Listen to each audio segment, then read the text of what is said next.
Ang mga pagtatagumpay ni Haring David. Ikawalong kabanata. Kinalaunan, natalo at nasakop ni David ang mga Filisteo. Inagaw niya mula sa kanila ang Meteg Ama. Natalo rin ni David ang mga Moabita. Nakahanay na pinahiga niya ang mga ito sa lupa, at sinukat niya ang mga ito sa pamamagitan ng isang lubid.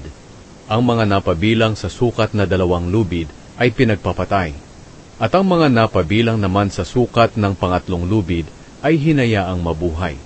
Ang mga Moabitang hinayaang mabuhay ay nagpasakop kay David, at nagbayad sa kanya ng buwis. Nakipaglaban din si David kay Haring Hadadezer ng Zoba, na anak ni Rehob, habang papunta si Hadadezer sa lupaing malapit sa ilog ng Euphrates para bawiin ito. Naagaw nila David ang 1,000 niyang karwahe, 7,000 mga ngarwahe, at 20,000 sundalo. Pinilayan nila David ang mga kabayo na humihila ng mga karwahe, maliban lang sa 100 kabayo na itinira nila para gamitin. Nang dumating ang mga Arameo mula sa Damascus para tulungan si Hadadezer, pinatay nila David ang 22,000 sa mga ito.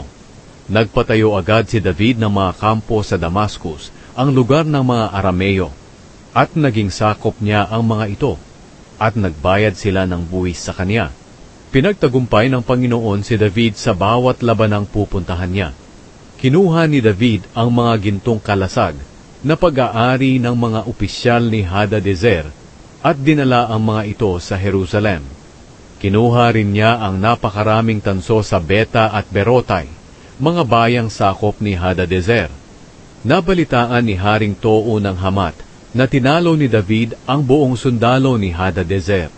Kaya pinapunta niya ang anak niyang si Joram kay Haring David para kamustahin at batiin sa pagkakapanalo niya kay Hadadezer. Noon pa man ay magkalaban na sina Tou at Hadadezer. Nagdala si Joram ng mga regalong gawa sa pilak, ginto at tanso.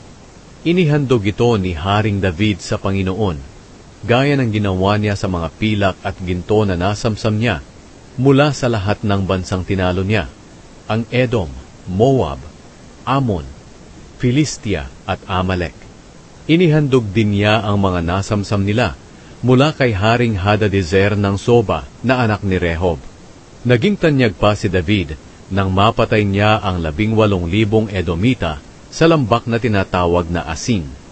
Naglagay siya ng mga kampo sa buong Edom at sinakop niya ang mga Edomita. Pinagtagumpay ng Panginoon si David sa bawat labanang pinupuntahan niya. Ang mga opisyal ni David. Naghari si David sa buong Israel. Ginawa niya ang matuwid at tama para sa lahat ng mamamayan niya.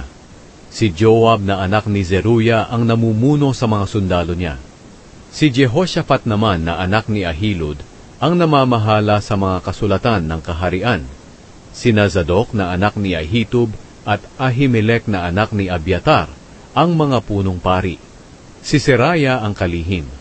Si Benaya na anak ni Jehoiada ang namumuno sa mga Kereteo at Peleteo na mga personal niyang tagapagbantay, at ang mga anak niyang lalaki ang mga tagapayon niya.